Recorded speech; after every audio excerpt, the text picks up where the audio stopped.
moles of methane are required to produce 22 gram of carbon dioxide after combustion. See, they are asking how many moles, in terms of moles they are asking with methane, and they have given 22 gram of carbon dioxide. In terms of mass they have given.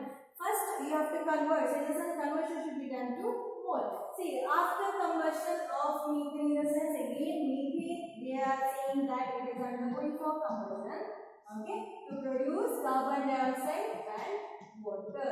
Now we have, the balance equation. We have to write 2 oxygen as well as 2 water. Balance equation, right? So next, according to this mass concept they are given. Better you write the mass value also. Okay, 16 gram, 64 gram, here 44 gram, here it is 36 gram, right?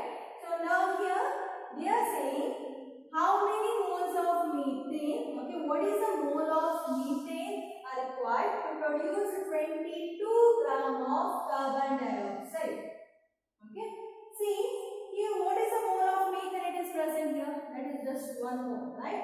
So we know that 1 mole of methane, it produces how many grams of carbon dioxide? They are asking what is the number of moles required to produce 22 gram of carbon dioxide, right?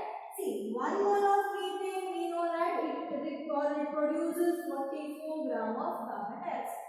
According to the question, now it produces 22 gram of carbon dioxide. What is the number of moles of methane? That's it. So number of moles of methane you have to find out. Cross multiplication, 22 into 1 divided by 44. The answer is 0.5. So in terms of moles you have to write mole.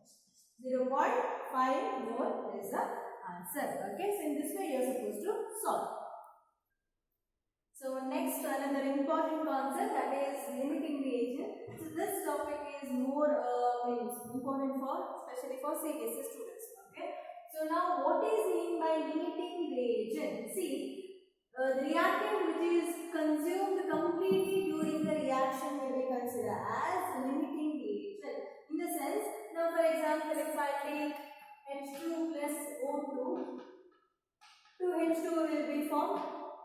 Okay, so according to this mass, they need 4 gram of hydrogen combines with 32 gram of oxygen to form 36 gram of water according to the law. Okay, so 4 gram of hydrogen combined with 32 gram of oxygen to form 36 gram of water.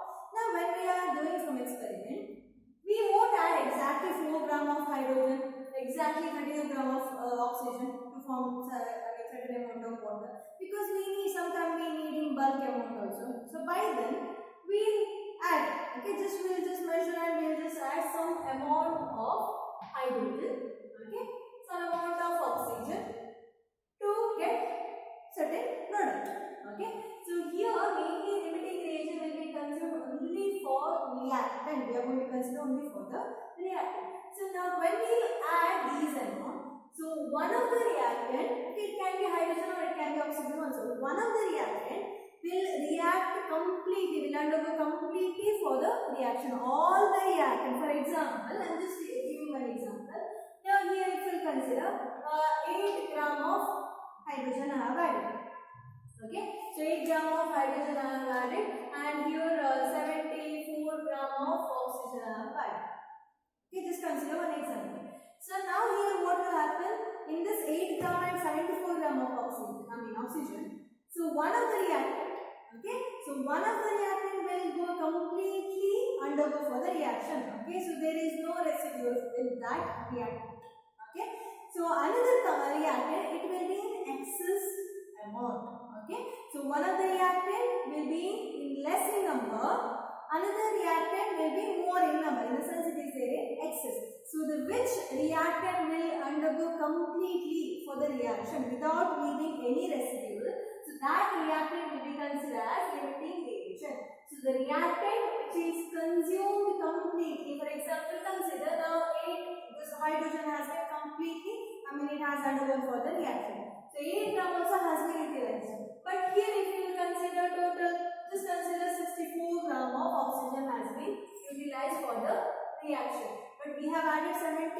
12. So this is in excess amount, right? See, this reactant has completely undergone for the reaction, completely consumed for the reaction without leaving any of the residue. But here, according to the rule, okay, according to this rule, only 64 gram of oxygen can combine with 8 gram of hydrogen. Other mass, it is nothing but it is excess in amount, it is extra in amount. So, whenever the reaction takes place, whenever we are preparing a product, by that time, based on the reactant amount what we add, so one of the reactant will be known as limiting reagent and another will be known as excess reagent. Okay, so in these two, one will be limiting reagent. So which one will be a limiting reagent? Which is consumed completely in a reaction, so that will be considered as limiting reagent. So here if you consider hydrogen is a limiting reagent because 8 gram also has been utilized, consumed during the reaction. And another will be considered as excess reagent because from here, from 74 gram, just 64 gram has been utilized for the reaction. Other are in excess amount. Okay, so one will be the limiting reagent, another will be excess reagent. So here we are going to consider only with the limiting reagent. We have to find it out only with the limiting reagent. We'll just give a reaction, and in that reaction you need to find which is the limiting reagent which has been consumed completely. Now, how to find it out? Okay, so how we are going to find this limiting reagent, that we are going to see now. Okay, problems will be given for CBS especially. So we'll just go with the first problem. It says that 30 gram of magnesium and 30 gram of oxygen reacted with each other, and in this you are going to find out limiting reagent. They are saying 30 gram of magnesium. First, it is compulsory that you have to write the reaction, otherwise it is difficult to understand. Okay, write the reaction, balance the reaction. According to that reactant, what is the mass? In the sense, according to law. Okay, so what will be the mass has been consumed to get certain product, that you need to find out. Next, we will go for the question. Okay, so how much they have added? According to that, what will be the limiting reagent as well as excess reagent. So once we get to know any one concept, we can identify the answer. Okay, so we'll go with the problem. So 30 gram of magnesium. This is magnesium has been reacted with oxygen. So what will happen if magnesium and oxygen will react? We are going to get magnesium oxide. Right? So now balance the reaction. Now oxygen is with the 2 amount. So here it is 1, now it is 2. So magnesium here it is 2.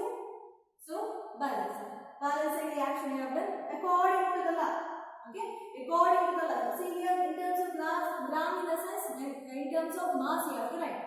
So what is the mass of magnesium? What is the mass of oxygen? What is the mass of magnesium oxide? This is not required. We just need this because we are finding only for the reactants, right? So only for this if you write also enough. Okay. So what is the mass of magnesium? Mass of magnesium is 24 gram. Okay. 24 atomic mass of magnesium is 24 into 2, so that is 48 gram. Okay. So what is the mass of oxygen? Here oxygen is 16 into 2, so that is 32 gram. Okay. For reactant, if you write enough, see, according to law, what it says, 48 gram of magnesium can react with 32 gram of oxygen to form magnesium oxide as a product. Okay, to form magnesium oxide as a product. Now we will go for the question. In question, what they are saying? They are saying 30 gram of magnesium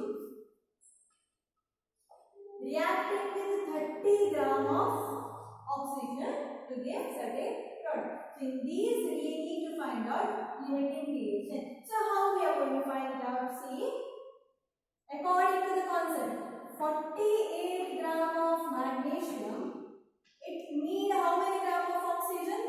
32 gram of oxygen to react with each other to form a product. Right? Now we will take any one of the reactant. So 30 gram of magnesium, it need how many gram of oxygen? Okay, according to the rule only, if you are taking 30 gram of magnesium, how many gram of, or what is the mass of oxygen it will produce? That we find out first. So when you find cross multiplication, you do 30 into 32 divided by 48. 30 into 32 divided by 48. So that is nothing but 20. So according to the concept, 30 gram of magnesium, it just needs 20 gram of oxygen to combine with each other. Only that those many reactants it need to form magnesium oxide. Okay, but see, this is the mass of oxygen, right? So they are saying 30 gram of magnesium, it need only 20 gram of oxygen. But here we have added, or we have taken 30 gram of oxygen. So 10 gram is extra, right? So 10 gram is extra. We just need 20 gram. But here 10 gram extra they have added. So we can consider this as excess reagent, right? This is less. We have added more. We have taken more. Only 20 gram has been utilized. Still excess reagent is there as it is. So we can consider this as excess reagent. So one is known as excess reagent in the sense, another will be considered as limiting reagent. So this is a limiting reagent in the sense magnesium is limiting reagent. So you have to write the limiting reagent is magnesium. Okay, I guess you understood the concept. Okay, so in this way you are going to find out limiting reagent. We'll go for another question. 50 gram of, 50 kilogram of nitrogen and 10 kilogram of hydrogen mixed to produce NH3. You are supposed to find limiting reagent and you have to calculate the NH3 form, the ammonia, how much it is formed, that also you need to calculate.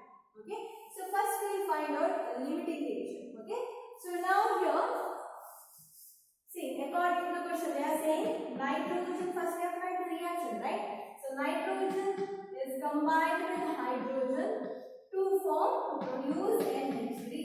Check whether the reaction is balanced. No, nitrogen is 2. So make it 2 here. Hydrogen 3 2s are 6. But here 2 it is 3. 3 2s are 6. Now it is balanced, right? So now according to the law, first you write what is the mass that these are required. Okay. So nitrogen it is 14, right? Atomic mass is 14. 14 into 2, so that is 28 gram. Okay. So hydrogen, that is 1 into 2, 2. Again 2 into 3, that is 6. So 6 gram of hydrogen. They are asking you to find out NH3 formed also. So it is compulsory that you have to write over here also. So nitrogen again 14, hydrogen 1 into 3, 4 should be multiplied by 2. So it comes around 34 grams. So this is the real concept according to a fixed ratio. Now we will go to the problem. What they are saying? They are saying 50 kg of nitrogen. See, they have asked with the kg. They have given the concept with the kg. We can convert into gram, right? Okay, because it is easy to find out with the cross multiplication. So better here, if you want, you can write down 50 kg reacted with 10 kg. Okay, so better we convert into gram. So how we can convert into gram? So it can be written as 50 into 10 to the power 3 gram. Again 10 into 10 to the power 3 gram. So gram or kg to gram conversion is nothing but 10 to the multiply with 10 to the power 3. Gram to kg divided by 10 to the power 3. 3000, right? So now here you see, according to the question they are saying nitrogen is there with this mass. Okay, this much mass I have added to the nitrogen, as well as this much mass I have taken to the hydrogen to form ammonia. Now in these two I am supposed to find which is the limiting reagent. Okay, so how we are able to find it out? So according to the question we can write this as, see, 28 gram of nitrogen, it need only 6 gram of hydrogen to combine, right? So for 50 into 10 to the power 3 gram of nitrogen, how many grams or what is the mass of hydrogen it requires? Okay, cross multiplication. Okay, just multiply, cross multiply. When you will do 50 to the power 3 into 6 divided by 28. Okay, so 10 to the power 3 you can remain, you can keep as it is, so that you will get 10.714 into 10 to the power 3. Okay, so this is the answer that you will get 10 into 7, 10.714 into 10 to the power 3 gram of hydrogen. So So according to the rule, 50 into 10 to the power 3, in the sense 50,000 gram of nitrogen, it need only these many gram of hydrogen to combine. But they have added these many grams. So 10 into 10 to the power 3 grams of hydrogen they have added. Right? So now when you compare this, see, consider they have added 10 into 10 to the power 3 gram of hydrogen. But according to the rule, it need more than that. 10.714 it need. In the sense, this weight, whatever I have added, completely consumed for the reaction. Still it need more. Okay, whatever reactant I have added, completely it has undergone for the reaction. Completely consumed during the reaction. So we can say this is your limiting reagent. In the sense, limiting reagent is hydrogen. Okay. For this cross multiplication, also you can do 28 gram of 6 gram of hydrogen need 28 gram of nitrogen. For these many gram of hydrogen, what is the the amount of nitrogen is required? Cross multiplication when you do, you will get answer according to that. Okay, according to this you will get. So that will be excess in the amount. Check. Okay, so that will be excess amount. So this will be considered as excess reagent and this will be considered as limiting reagent. Completely has been undergone for the reaction. Still it need these many. 0.714 it need. Okay, it is not there now.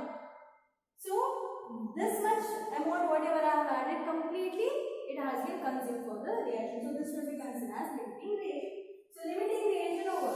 Next what they have asked, calculate NH3 formed ammonia, how much the mass will obtain. That we need to find out according to this. According to this mass, what is the amount of NH3 will be formed. So how we can calculate? See, 6 gram of hydrogen, okay, it will produce, in the sense it reacts with this and it produces 34 gram of ammonia. Okay, according to the question, 10 into 10 to the power 3 gram of hydrogen, it requires or it produces how many grams of ammonia? Again cross multiplication. So how much you will get answer here? The answer 56.6. Answer it will be 56.6 into 10 to the power 3 grams. So this is the answer. If you want, you can convert into kg also. 56.6 kg. Okay, divide by 10 to the power 3 you have to do. You will get cancelled with each other. You will get 56.6 kg. So in this way you are supposed to calculate. Easy concept. So remember, whenever a reaction takes place, in two reactant, one will be in excess amount. Okay, whatever we will add, manually we are adding, right? So by that, addition time, some reactant will be in excess amount, some will be in less in amount. Okay, so which is less in amount, so that will be consumed completely during the reaction. Which is in excess amount, so that there you will get extra reactant. Okay, so that will be considered as extra or excess reagent. Okay, so another will be considered as limiting reagent.